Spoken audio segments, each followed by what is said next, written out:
어떻게 해서 다뉴브 삼각주 근처 우크라이나 해안에서 약 21마일 떨어진 곳에 뱀섬이 있습니다. 이 섬은 때때로 세르펀트 아일랜드, 화이트 아일랜드, 지미이니 아일랜드 또는 아킬레스의 섬이라고도 불립니다. 이 작은 땅덩어리는 별로 대단해 보이지 않지만 2022년 2월 러시아의 우크라이나 침공 이후 우크라이나가 러시아와 벌인 가장 영향력 있는 전투 중 하나의 현장입니다. 그러니 이 다큐멘터리에서 저희와 함께 뱀섬 전투, 우크라이나의 가장 대담한 저항을 살펴보시기 바랍니다. 워즈 오브 더 월드에 오신 것을 환영합니다.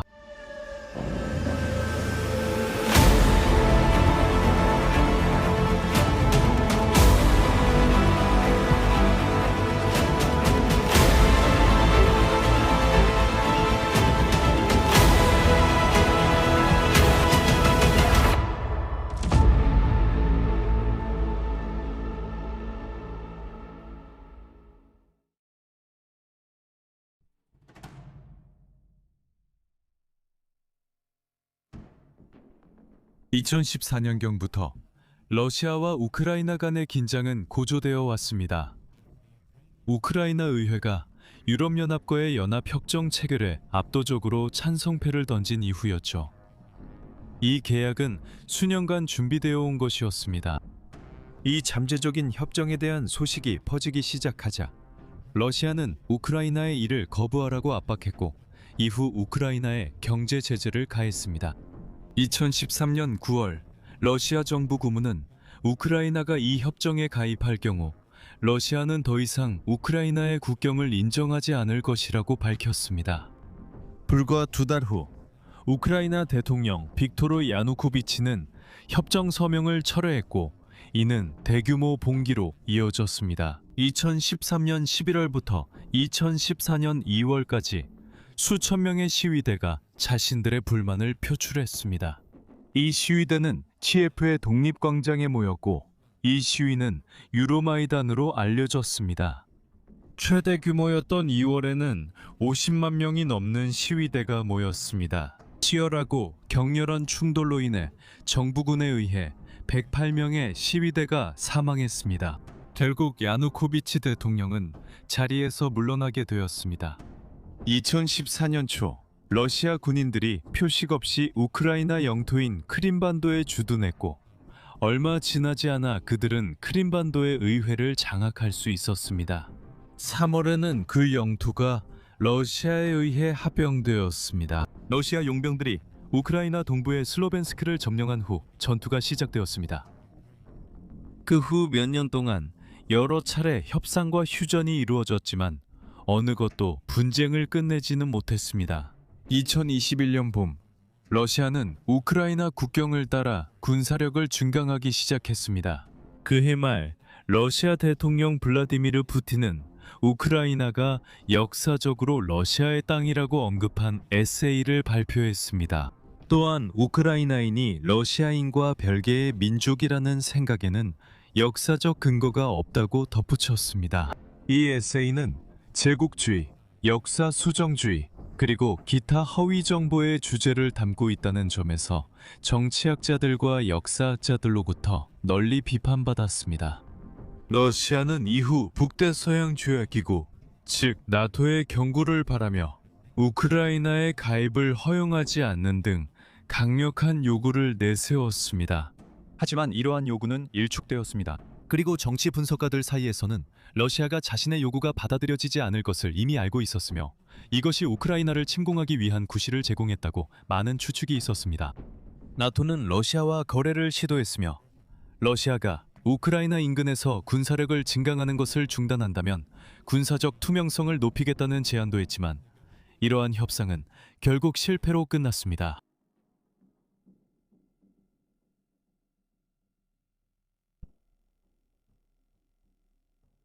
스네이크 아일랜드는 우크라이나 해안에서 약 21마일 떨어진 곳에 위치해 있으며 면적은 0.066제곱마일에 불과합니다.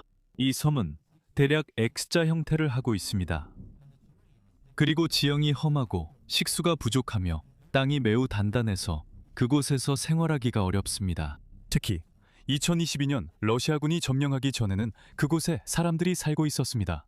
2007년에 빌레라는 작은 마을이 세워져 그곳에 주둔한 우크라이나 군인들이 거주하도록 했습니다. 스네이크 아일랜드는 그리스 신화와도 깊은 관련이 있으며 그와 관련된 온갖 이야기들이 전해지고 있습니다. 한 그리스 신화에 따르면 포세이돈이 아킬레우스를 위해 이 섬을 만들었고 선원들이 정박할 수 있는 섬으로도 사용되었다고 합니다. 하지만 이 흑해 지역에서는 전설에 따르면 선원들은 절대 그 섬에서 잠을 자면 안 된다고 전해집니다. 이러한 이야기들 중 많은 부분에서 이 섬이 아킬레우스의 거처로 만들어졌다고 전해지며 그래서 이 섬이 아킬레우스의 섬이라는 이름을 얻게 되었습니다. 수년에 걸쳐 이 섬의 소유권은 여러 번 바뀌었습니다. 이 섬은 1812년부터 한때 러시아에 속해 있었으나 1856년에 오스만 제국으로 반환되었습니다. 그 후 20여 년이 지난 1878년에 루마니아의 일부가 되었고 1948년에는 소련이 이 섬을 점령했습니다. 소련 해체 이후 루마니아가 이 섬을 양도했습니다. 루마니아와 우크라이나 사이에서 이 섬의 소유권과 경계에 대한 논란이 오갔습니다. 결국 1997년에 두 나라 사이에 조약이 체결되어 루마니아가 이 땅에 대한 우크라이나의 주권을 인정하게 되었습니다.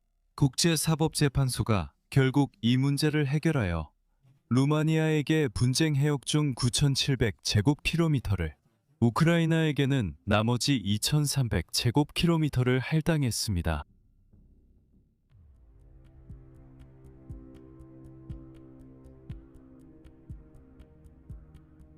(2021년) 나토가 러시아의 요구를 거부한 이후 몇 달 동안 도네츠크 지역에서 전투가 격화되어 우크라이나가 보복하도록 유도하려는 시도가 있었습니다. 하지만 그들의 대통령인 볼로디미르 젤렌스키는 이러한 도발에 대응하지 않겠다고 밝혔습니다. 러시아가 우크라이나를 침공하기 며칠 전 그들은 계속해서 자국 언론을 통해 허위 정보를 퍼뜨렸고 우크라이나 군대가 도네츠크에서 러시아인을 공격하는 것처럼 조작된 영상을 내보냈습니다. 그리고 2월 말에는 러시아군이 우크라이나가 통제하는 지역에 있는 유치원을 포격하고 그 책임을 우크라이나군에게 돌렸습니다. 같은 달 말 블라디미르 푸틴은 우크라이나가 독립된 주권 국가가 되어서는 안 된다는 주장을 계속 펼쳤고 현대 우크라이나는 전적으로 러시아가 만든 것이다 라고 말했습니다. 그 후 며칠 동안 상황은 빠르게 전개되었습니다. 우크라이나는 비상사태에 돌입했습니다. 러시아는 키예프에 있는 자국 대사관을 철수하기 시작했고 젤렌스키는 러시아 시민들에게 전면적인 충돌을 막아달라고 호소했습니다. 하지만 2022년 2월 24일 아침 블라디미르 푸틴은 전쟁을 선포했습니다. 그날 늦게 우크라이나 국경 수비대는 우크라이나 해안 근처의 작은 섬인 뱀섬이 순양함 모스크바와 순찰함 바실리 바이코프를 포함한 여러 러시아 선박의 공격을 받고 있다고 경보를 울렸습니다. 러시아군은 흑해를 장악하기 위한 일환으로 이 섬을 점령하려 했습니다. 이 섬이 처음 점령되던 시기에 가장 주목할 만한 사건 중 하나는 러시아군이 우크라이나 주민들에게 항복을 명령했을 때였습니다. 인용문: 여기는 군함이다. 여기는 러시아 군함이다. 나는 너희가 무기를 내려놓고 항복해서 피와 불필요한 희생을 피하라고 제안한다. 그렇지 않으면 폭격당할 것이다. 이에 대해 국경수비대원 로만 흐리보프가 이렇게 대답했다고 전해진다. 인용문: 러시아 군함아, 여시나 먹어라. 이 대화의 음성 녹음은 우크라이나 전역에 널리 퍼졌고 정부 관계자들에 의해 확인되었다. 그리고 이 연출된 대화는 결국 우크라이나뿐만 아니라 전 세계 우크라이나 지지자들의 구호가 되었다. 그날 저녁 지메이니 섬과의 통신이 끊겼다는 보도가 나왔다. 그리고 밤 10시 혼란스러운 해상 및 공중 폭격 끝에 유일한 마을이 폐허가 되고 모든 기반 시설이 파괴된 후 그 땅이 러시아군에 의해 점령되었다고 발표되었다. 이후 러시아 군인들이 상륙해 완전히 장악했다. 이틀 후 러시아 국방부는 미국이 최근 뱀섬 국처에서 자국 병사들에 대한 공격에 관여했다고 주장했다. 2월 25일 저녁에 있었던 일이라고 인용했다. 즈미인이 섬에서 자발적으로 무기를 내려놓은 82명의 우크라이나 군인들을 대피시키는 동안 16명 우크라이나 해군의 보트들이 군집 전술을 사용해 도발 지역에서 우크라이나 보트의 공격 중에 흑해 함대의 함정들을 공격하려고 시도했다. 미국의 전략 무인 항공기 RQ-4 글로벌 호크와 MQ-9A 리퍼가 상공에 있었다. 그들은 이어서 우크라이나 보트들을 러시아 흑해 함대의 함정으로 유도한 것은 미국의 무인 항공기일 가능성이 매우 높다고 결론지었다. 미국은 이에 대해 해당 섬 근처에서 우크라이나 해군 작전에 관여한 적이 없다고 부인하며 이 이야기는 러시아 국방부가 지어낸 거짓말이라고 주장했다. 같은 날 우크라이나 당국은 민간 수색 및 구조선이 러시아군에 의해 뱀섬 근처에서 납포되었다고 발표했다.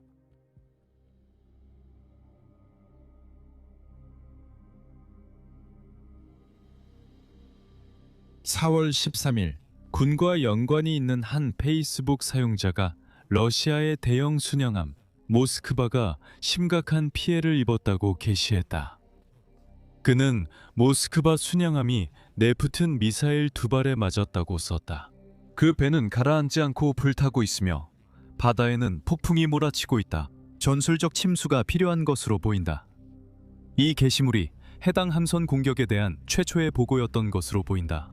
그리고 공식적인 대응은 그날 저녁 늦게 나왔는데 대통령 보좌관이 실제로 그 선박이 거친 바다에서 불타고 있다고 보고했다.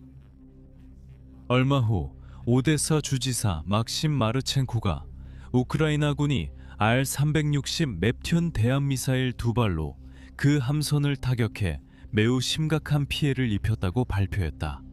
막심 마르첸코의 발표 몇 시간 후였다. 러시아 국방부는 모스크바함에서 화재가 발생해 탄약이 폭발했고 이로 인해 선박이 심각한 손상을 입었다고 확인했다. 하지만 이 공식 성명에서는 어떻게 이런 일이 발생했는지에 대해서는 언급하지 않았고 우크라이나의 공격에 대해서도 언급하지 않았다. 다음 날인 4월 14일 러시아 당국은 모스크바함의 미사일 시스템은 손상되지 않았으며 화재도 진압되었다고 덧붙였다. 순양함을 항구로 예인하기 위한 노력이 진행되고 있었지만 이후 예인 과정에서 침몰했다고 발표했다. 러시아 언론은 침몰 원인이 단순히 거친 바다 때문이라고 주장했다. 4월 15일 미국 국방 관계자는 우크라이나 측의 주장대로 그 함선이 넵튠 미사일 2발에 맞았다고 결론지었다. 당시 그 함선은 오데사 남쪽 약 65마일 지점에 있었고 해당 지역의 지상 발사대에서 발사된 미사일에 맞았다. 특히 모스크바함은 대공 방어 시스템을 갖추고 있었기 때문에 승조원들은 전자교란용 미기를 사용해 반격할 수 있었을 것이다. 지대공 미사일이나 근접 방어 무기 시스템도 있었지만 이들 중 어느 것도 작동하지 않았다. 한 언론인은 이것이 함정의 탐지 시스템이 고장났거나 승조원들이 다가오는 위협을 인지하고 대응할 만큼 충분히 훈련되지 않았기 때문이라고 지적했다. 러시아 군사 언론인이자 푸틴 비판가인 아르카디 보브첸코는 우크라이나 드론이 함정의 레이더 시스템을 무력화시켜 미사일을 탐지할 수 없었다고 주장한 것으로 전해졌다. 하지만 그는 이 정보에 대한 출처를 밝히지 않았다. 한편 덴마크 군사 분석가는 운용자의 피로가 모스크바함 파괴에 일조했다는 설명을 내놓았다. 러시아의 구식 시스템들은 견고하고 잘 작동하지만 승무원들이 항상 경계하고 신속하게 대응해야 한다. 모스크바함 공격 이후 발생한 인명피해에 대해서는 엇갈린 보도들이 나오고 있다. 선내에는 약 485명의 승무원이 있었던 것으로 추정되며 리투아니아 국방장관에 따르면 선박에서 조난 신호가 발신된 것으로 알려졌다. 그날 터키 선박이 대응하여 새벽 2시경 선박이 완전히 침몰하기 1시간 전에 54명을 구조했다. 미국과 우크라이나 당국 모두 사상자가 발생했다고 보고했지만 정확한 인원수는 알려지지 않았다. 한편 러시아 측은 승무원들이 대피했다고 주장했으며 즉각적으로 사상자에 대한 보고는 전혀 하지 않았다. 하지만 군의 가족에 있는 일부 민간인들은 사랑하는 이들이 실종됐다는 통보를 받은 것으로 전해졌다. 4월 22일 러시아 측은 1명이 사망하고 27명이 실종됐으며 396명이 구조됐다고 발표했다.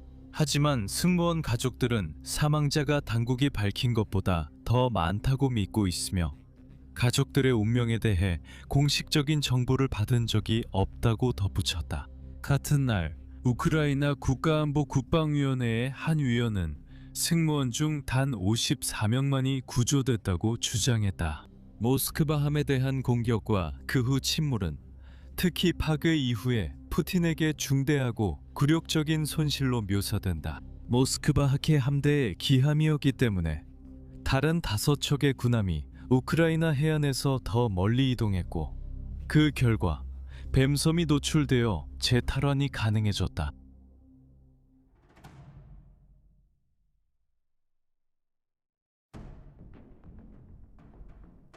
(5월 1일) 우크라이나 공군 남부사령부는 뱀섬에 남아있던 러시아 장비를 파괴하는 공격을 감행했다. 이전 며칠 동안 우크라이나의 뱀섬 공격으로 최소 2대의 스트렐라-10 대공 미사일 시스템이 파괴되었고 러시아 병사 42명이 사망했다. 5월 2일 터키에서 공급한 바이카르 바이락타르 TV 드론을 이용해 러시아의 랩터 순찰정 2척이 격침됐다는 보도가 나왔다. 그리고 유도 폭탄에 의해 선박이 침몰하는 장면이 담긴 영상이 공개되었다. 이후 며칠 동안 우크라이나 당국이 추가 영상을 공개했다. 한 영상에서는 또 다른 바이카르 드론이 러시아의 체르나급 상륙정을 파괴하는 장면이 나왔는데 그 상륙정에서는 2대의 TOR 지대공 미사일 발사기가 하역되고 있었다. 그리고 폭발의 결과로 이 발사기들도 파괴됐다. 몇 시간 후 우크라이나 드론이 뱀섬에 주둔 중이던 러시아 Mi-8 헬리콥터를 공격했다. 특히 이것은 드론에 의한 최초의 공중 격추 사례로 기록되었다. 그리고 얼마 후 랩터급 순찰정 2척 또는 3척이 추가로 파괴되었다. 한편 러시아 국방부는 우크라이나가 이 섬을 탈환하려는 시도를 저지했다고 주장했다. 그리고 이 시기쯤 우크라이나는 5월 7일 사건 동안 병사 10명과 강습정 1척을 잃었다고 밝혔다. 5월 9일 우크라이나 대통령 고문이 이렇게 밝혔다. 러시아가 그 섬을 점령하는 것이 오히려 유용하다고 했는데 우크라이나가 계속 공격할 수 있기 때문이라고 했다. 5월 11일자 영국 방송 공사 보도에 따르면 러시아는 우크라이나가 그 섬을 탈환하려는 시도 중에 막대한 피해를 입었다는 근거 없는 주장을 하고 있다고 전했다. 이 기사에서는 흑해 통제권을 두고 그 섬이 가지는 전략적 중요성에 대해서도 다루었으며 우크라이나 군사 전문가 올레 지다노프는 다음과 같이 말했다. 러시아군이 지메이니 섬을 점령하고 장거리 방공 시스템을 구축한다면 흑해 북서부와 우크라이나 남부의 해상, 육상, 공중을 모두 통제하게 될 것입니다. 지다노프는 이어 러시아의 병력이 강화되면 우크라이나가 매우 어려운 상황에 처하게 될 것이라고 덧붙였습니다. 이 시점에서 이미 우크라이나는 수출에 매우 중요한 오데사 항구를 폐쇄할 수밖에 없었습니다. 그리고 지다노프는 정부 관계자들 사이에서 러시아가 즈메이니 섬을 계속 장악한다면 그곳이 제2의 전선으로 사용될 것이라는 우려가 있었다고 언급했습니다. 인용문 만약 러시아군이 장거리 방공 시스템을 설치하는 데 성공한다면 그들은 우크라이나 해안까지 도달할 수 있는 자신들의 전대를 방어할 수 있게 될 것입니다. 이 기사에서 인터뷰한 다른 전문가로는 루마니아 역사학자 도린 도브린추가 있었는데 그는 러시아군이 섬에 미사일 시스템을 배치할 수 있다면 그것이 위협이 될 것이라고 경고했습니다. 그는 이것이 오데사와 우크라이나 전체뿐만 아니라 루마니아와 불가리아 같은 나토 회원국들에게도 위협이 될 것이라고 지적했습니다. 이것은 루마니아 정부와 국민에게 매우 중요한 일일 뿐만 아니라 동맹 전체에도 중요한 일입니다. 러시아는 우리 영토 동부의 도시들과 군사력을 파괴할 능력을 갖추고 있습니다. 러시아가 이 섬을 통제한다는 생각은 물리적으로 위험할 뿐만 아니라 흑해를 통해 상품을 운송하는 국가들에게도 재정적인 위협이 될 것이라고 러시아 군사정치 분석가 알렉산드르 미하일로프는 밝혔습니다. 인용문: 만약 군사기지나 군사 인프라가 있다면 강으로 들어오거나 나가는 선박들을 차단하는 것도 가능할 것입니다. 러시아가 이 섬을 합병하기로 결정할 수도 있다는 추측이 있었으며, 그렇게 되면 흑해의 여러 해상 운송로를 통제할 수 있게 됩니다. 5월 말부터 6월까지 러시아와 우크라이나 양측 모두 다양한 보고를 했습니다. 5월 12일, 우크라이나는 적의 군수지원 선박이 방공 시스템을 섬에 전달하려던 중 공격했다고 주장했습니다. 공격은 성공적이었고 선박은 불이 나서 크림반도로 예인되었습니다. 하지만 러시아 당국은 이 사건에 대해 아무런 언급도 하지 않았고 인명피해에 대한 보고도 내놓지 않았습니다. 그리고 나흘 뒤 러시아 측은 우크라이나의 SU-24 항공기가 뱀섬 근처에서 격추됐다고 주장했습니다. 그리고 마침내 6월 1일 우크라이나는 적군이 섬에 여러 대의 로켓 발사기를 설치했다고 주장했습니다. 6월 17일 우크라이나는 하프 미사일 2발을 사용해 러시아의 구조 예인선을 침몰시켰습니다. 이 작전으로 인해 해당 선박은 무기와 추가 병력을 포함한 필수 보급품을 전달하지 못하게 되었고, 러시아군은 섬에서의 전략과 배치를 재고하게 되었습니다. 공식 보고서에 따르면 이 구조 예인선에는 33명의 승무원이 탑승해 있었고, 그중 23명이 부상을 입었으며 나머지 10명은 공격 이후 실종되었습니다. 불과 사흘 뒤 우크라이나는 섬 근처의 가스 플랫폼을 공격했는데, 이 시설들이 러시아군에 의해 사용되고 있다고 판단했기 때문입니다. 그로 인해 발생한 폭발음은 너무 커서 가장 가까운 우크라이나 마을인 빌코브에 있는 사람들까지도 그 소리를 들을 수 있었다고 전해집니다. 도시에서 관광 가이드로 일하는 한 여성, 스비틀라나 씨는 가디언과의 인터뷰에서 정말 끔찍했어요 라고 말했습니다. 비행기들이 우리 머리 위로 날아다녔고 폭발음은 매우 컸어요. 나무 프레임으로 된 오래된 집들에서는 창문이 깨지기도 했습니다. 스비틀라나 씨는 이 전투 동안 해당 지역의 우크라이나 민간인들이 겪은 가장 큰 어려움은 낚시가 금지된 것이었고, 이로 인해 우크라이나의 베네치아라고 불리는 빌코프시를 포함해 수많은 지역 사회가 매우 큰 타격을 입었다고 말했습니다. 빌코프는 거의 전적으로 어업에 의존해 살아가는 도시입니다. 이 도시는 어부들의 도시인데 그들은 배를 타고 나가는 것조차 허락되지 않았습니다. 어업이 그들의 주된 수입원인데 그래서 큰 경제적 손실을 겪었습니다. 게다가 현지 주민의 거의 25%가 관광업에 종사하고 있었는데, 일부는 보트 투어를 제공했고 일부는 소규모 관광회사를 운영했으며 또 일부는 가이드로 일했습니다. 그리고 이제는 그것이 불가능해졌습니다. 그 결과 수상관광이나 어업에 종사하던 현지인들의 약 80%가 고통을 겪고 있습니다. 제 남편은 어업에 종사했는데 이제 우리는 일거리가 없고 수입도 없습니다. 그 다음 날에도 즈메이니 섬에 대한 공격이 계속되었습니다. 이 기간 동안 우크라이나는 수많은 군용 차량과 대공 및 레이더 시스템을 파괴했다고 주장했지만 러시아 당국은 이를 부인했습니다. 러시아는 우크라이나의 여러 공격을 요격하고 저지했으며 그 과정에서 드론 10세대를 격추하고 상륙 공격도 물리쳤다고 보고했습니다. 일부 언론은 이러한 주장에 회의적이라고 언급했는데, 우크라이나의 움직임은 종종 사진 증거로 뒷받침되는 반면 러시아의 주장은 그렇지 않았기 때문입니다.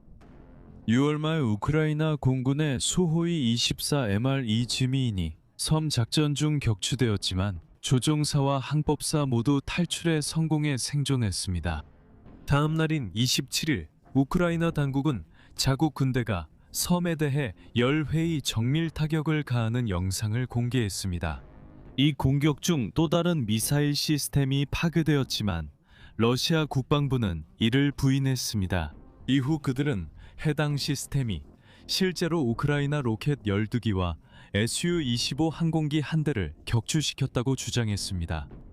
6월 마지막 주 동안 우크라이나는 섬과 그 주변의 러시아군을 상대로 계속해서 집중 공격을 가했습니다. 러시아의 보급선에 대한 지속적인 폭격으로 인해 그들이 섬에 남아있는 것이 점점 더 어려워졌습니다. 러시아군은 오데사에 주둔한 병력으로 하여금 우크라이나의 로켓 및 포병 진지를 공격하게 하여 공격의 횟수와 강도를 줄이려 했습니다.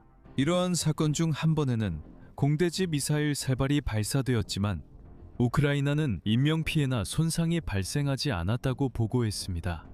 29일 우크라이나 당국은 수색 및 구조 작전의 일환으로 섬에 접근한 러시아 헬리콥터 4대 중 1대를 격추했다고 보고했습니다. 6월 30일 러시아군은 자신들의 상황이 어렵다는 것을 깨닫고 섬에서 철수했습니다. 그들은 철수를 선의의 제스처로 묘사했으며 섬에서 해야 할 모든 일을 이미 마쳤기 때문에 철수했다고 덧붙였습니다. 러시아군은 인도주의적 곡물 통로를 마련하기 위해서라고 주장했습니다. 유엔이 참여한 공동합의 이행의 일환으로 러시아 연방은 지민이 섬에서 철수하기로 결정했습니다. 한편 우크라이나군은 러시아군이 며칠간의 지속적인 공격 끝에 2대의 쾌속정을 이용해 섬에서 도망쳤다고 주장했습니다. 우크라이나 당국자들은 스네이크 아일랜드 전투에서의 승리가 러시아가 해당 해안선을 통한 향후 지상 공격을 계획하는 데 있어 그 계획을 약화시킬 것이라고 밝혔습니다. 우크라이나군은 7월 4일 섬을 완전히 탈환하고 그 위에 우크라이나 국기를 개양했습니다. 하지만 그 다음 주에도 러시아군은 섬에 있는 우크라이나군을 계속 공격했습니다. 7일에는 러시아군은 미사일 공격이 있었다고 주장했지만 우크라이나 측은 인명피해는 없었으나 부두가 심각하게 파손됐다고 밝혔습니다. 몇 달 후인 2023년 2월 러시아 폭격기 2대가 이 섬을 공습했습니다.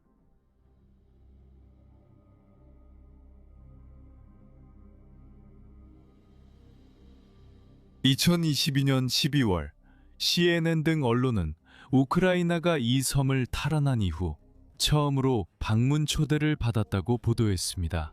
그들은 이 지역을 황량하고 나무 한 그루 없는 곳, 풀과 바위만 있는 곳이라고 묘사했으며 1시간 동안의 보트 이동이 위험하기까지 했다고 언급했습니다. 게다가 영하의 기온 속에서 이루어졌다고도 했습니다. 이 섬에는 현재 폭발하지 않은 지뢰와 기타 군사 장비, 그리고 격추된 러시아 헬리콥터의 잔해가 남아 있습니다. 또한 이곳에는 예전에 살던 주민들의 반려동물이었을 것으로 보이는 여러 마리의 고양이들도 살고 있습니다. 전투가 끝난 후 우크라이나는 감시 작전의 일환으로 섬에 소규모 군사 인력을 남겨두었습니다. 그곳에 주둔한 팀원 중 한 명은 특히 우크라이나군에 자원한 러시아인이었습니다. 그는 CNN 기자들에게 러시아군이 섬에서 쫓겨난 이후로 이 지역에서 러시아의 활동이 많지 않았다고 말했습니다. 인용문: 이 단계에서 러시아군은 공습만 수행하기 때문에 우리는 그들이 오는 소리를 들을 수 있습니다.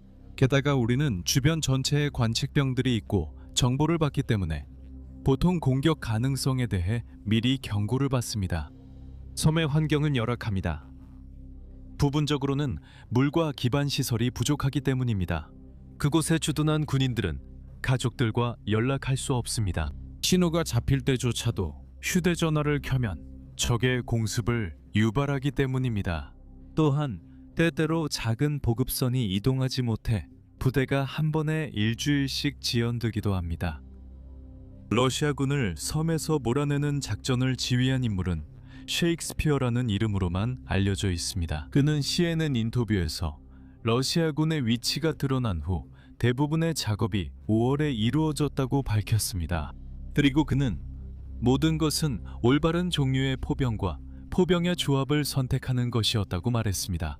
그는 이어서 러시아군은 우리가 그들이 이곳에 있을 때 도달할 수 없다고 잘못 판단했다고 덧붙였습니다.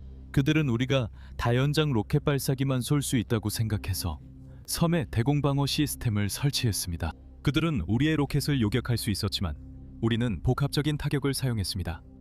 그들은 아무런 성과도 없이 인력과 값비싼 차량들을 많이 잃었습니다. 이것이 그들의 가장 큰 실수였습니다. 유럽 정책 분석 센터, 즉 SIPA는 뱀섬이 방어하기 어려운 지역이라고 지적합니다.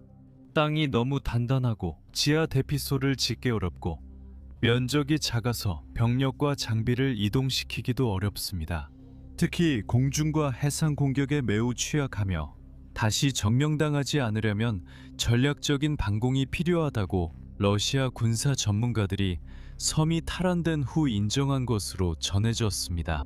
인용문: 그 지점을 점령하는 것은 쉽지만 그것을 지키는 것은 더 어렵고 특히 더 중요한 곳일수록 더욱 그렇습니다. 적대 세력들이 이 지역에 위치해 있지만 이 섬은 러시아 영토보다 우크라이나가 점령한 영토에 더 가깝습니다.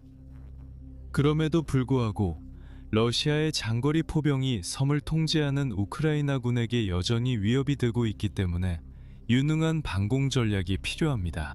CIPA는 또한 러시아가 평화조약이 체결되기 직전에 마판 영토 점령을 자주 해왔다는 점을 지적했습니다. 그리고 이 기관은 앞으로 휴전이 이루어질 경우 발생할 수 있는 위험성에 대해 경고했습니다. 모스크바 순양함의 손실은 러시아 해군의 위협 수준을 낮추는데 큰 도움이 된 것으로 알려졌습니다. 전문가들은 이러한 상황이 이 주요 함정의 파괴와 섬 상공의 공군력 부족 때문일 가능성이 높다고 밝혔습니다. 이로 인해 우크라이나군은 이를 탈환하기 위해 행동에 나섰습니다. 또한 러시아군은 2022년 2월 26일에 시작된 미콜라이우 전투로 인해 방해를 받았을 가능성이 높습니다. 이 전투에서 러시아군은 미콜라이우 주를 침공했으나 우크라이나군에 의해 격퇴당했습니다. 그 다음 달 동안 러시아군이 이 전투에 몰두한 것은 뱀섬에 남아있던 이들의 고립에 영향을 미쳤을 가능성이 높습니다. 우크라이나가 이 섬에서 승리할 수 있었던 것은 프랑스제 카이사르 자주포와 하푼 대함 미사일 등 서방의 무기 지원 덕분이기도 합니다. 보급선 파괴로 인해 러시아군은 2022년 2월 뱀섬을 점령한 직후 도망칠 수밖에 없었고 우크라이나 정부는 섬에 주둔하던 군대의 대부분을 차지하던 약 13명의 국경 수비대가 사망한 것으로 보고 있다고 밝혔습니다. 항복을 거부한 이들에 대해 볼로디미르 젤렌스키 대통령은 그들에게 우크라이나 영웅 칭호를 사후에 수여하겠다고 발표했습니다. 하지만 러시아 당국은 우크라이나 측의 주장에 동의하지 않았으며 우크라이나 군인 82명이 자진항복 후 포로로 잡혔다고 주장했습니다. 그리고 이후 그들은 크림반도의 세바스토폴로 이송되었습니다. 이로 인해 우크라이나 국경 수비대는 실종된 인원들이 즉시 사망한 것이 아니라 실제로 포로로 잡혔을 가능성이 있다고 판단하게 되었습니다. 이후 우크라이나 해군은 이것이 사실이라고 발표했습니다. 모든 국경 수비대원들은 러시아 해군에 의해 억류되어 2022년 3월 24일 전쟁 포로로 잡혀 있었습니다. 몇 주 후 러시아군에 의해 한 달 전에 납포되었던 수색 및 구조선과 함께 19명의 우크라이나 민간인도 석방되었습니다. 포로 교환 협정의 일원으로 10명의 전쟁 포로도 우크라이나 측에 인도되었습니다. 6일 후 유명한 우크라이나 전투구호를 만든 같은 국경 수비대원 로만 흐리보프가 석방되어 훈장을 받았습니다. 하지만 뱀섬에서 싸웠던 우크라이나 군인들이 기념되는 것은 이것이 마지막이 아니었습니다. 2022년 3월 뱀섬의 군인들을 기리기 위해 우표가 제작되었습니다. 디자인은 공개 투표로 결정되었고 우크라이나인들은 보리스 그로우라는 예술가의 작품을 선택했습니다. 이 작품에는 우크라이나 군인이 해변에 서서 지나가는 러시아 군함을 향해 가운데 손가락을 들어 보이는 모습이 담겨 있었습니다. 그리고 다음해에는 키예프의 한 거리가 뱀섬의 영웅들로 명명되었습니다. 추가적인 포로 교환은 2024년 1월에 이후에 이루어졌습니다. 유익하셨다면 아래에 좋아요나 댓글을 남겨주세요. 저희의 모든 콘텐츠는 연구 대본 작성부터 편집과 내레이션까지 AI를 사용하지 않고 전적으로 사람이 직접 제작합니다. 그래서 저희 채널을 응원하고 싶으시다면 구독해주시고 다음 워스 오브 더 월즈 영상이 업로드될 때 알림을 받으시려면 종 모양 아이콘을 눌러주세요. 시청해주셔서 감사합니다.